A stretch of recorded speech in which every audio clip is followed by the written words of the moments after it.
Holy YouTube demonetization. Everyone's not alive.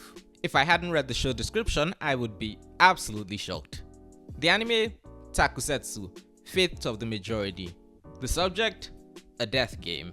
After everyone in town dies suddenly, a group of school kids find themselves in confused shock about what's going on.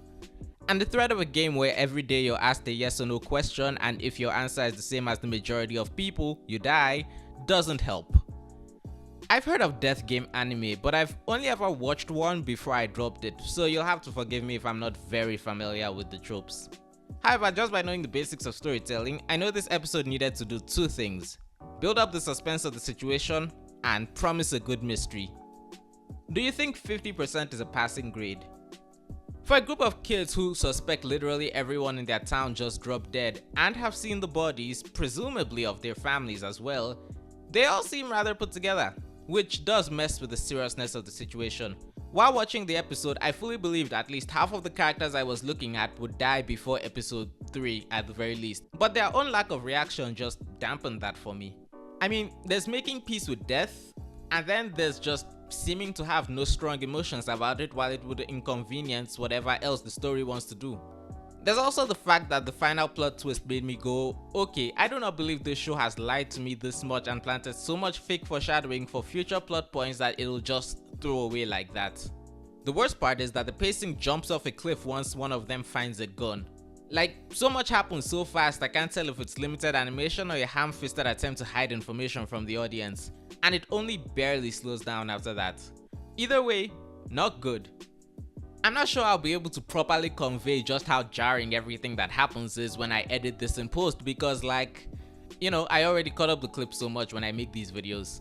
But I guess all I can say is trust me. In contrast, I think the mystery is going pretty well once you take all the limitations from the other flaws I've talked about into account. There are a lot of clues to touch upon that threaten to coalesce into a fascinating mystery on how to survive such a rigged game, as well as suggestions for possible damning future plot points. Like, if all the trains are down, how did someone from outside of Tokyo get to their school before everyone else? They can't ask him because he seems to die first. I guess he was the blackest guy there. Will it be a good mystery? I honestly wouldn't be able to properly guess that until the anime is like halfway through, but either way, I think the setup is pretty good. We follow Sanetsu. I don't care much for Sanetsu, except for, oddly, his goal. He plans on pretty much ignoring the game that could easily end with everyone dying and focusing on hunting down the Emperor, the mysterious being responsible. How? I don't know. Neither does he, but he'll try. It's hard for me to recommend this anime, all things considered. I'm willing to give episode 2 a chance, but it's gonna make or break my belief in how worthwhile following the story will be. And even then, I'm not sure how likely I will to actually watch episode 2 when it comes out. What do you think? Tell me down in the comments below, and while you're at it, don't forget to hit the like button and subscribe for more content.